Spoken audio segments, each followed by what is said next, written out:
കൊച്ചിയിൽ നടിയെ ആക്രമിച്ച കേസിലെ മെമ്മറി കാർഡ് പരിശോധിച്ചതിന്റെ അന്വേഷണ വിവരങ്ങൾ പുറത്ത്.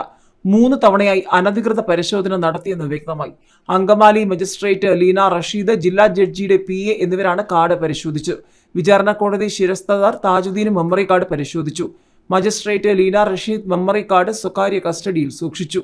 2018 ഡിസംബർ 13 ജില്ലാ ജഡ്ജിയുടെ PA മഹേഷ് മെമ്മറി കാർഡ് സ്വന്തം ഫോണിൽ പരിശോധിച്ചുവെന്നും കണ്ടെത്തൽ.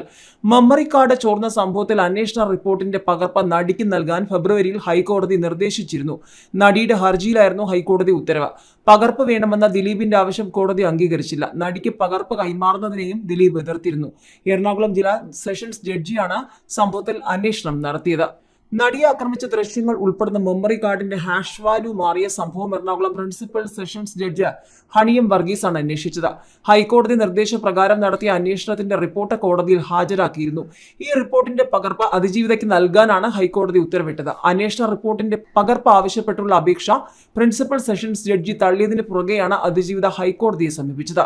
മെമ്മറി കാർഡ് അനധികൃതമായി പരിശോധിച്ചത് ആരെന്നറിയാനുള്ള തന്റെ അവകാശം ലംഘിക്കപ്പെട്ടുവെന്നായിരുന്നു നടിയുടെ വാദം. എന്നാൽ നടിയുടെ വാദം അംഗീകരിക്കരുതെന്നും റിപ്പോർട്ട് രഹസ്യരേഖയാക്കി വയ്ക്കണമെന്നും പ്രതിയായ ദിലീപ് കോടതിയിൽ ആവശ്യപ്പെട്ടിരുന്നു. ഈ ആവശ്യം തള്ളിയ ജസ്റ്റിസ് K. ബാബു പകർപ്പിനായി ദിലീപ് അപേക്ഷ നൽകിയിട്ടുണ്ടോ എന്നും ചോദിച്ചു.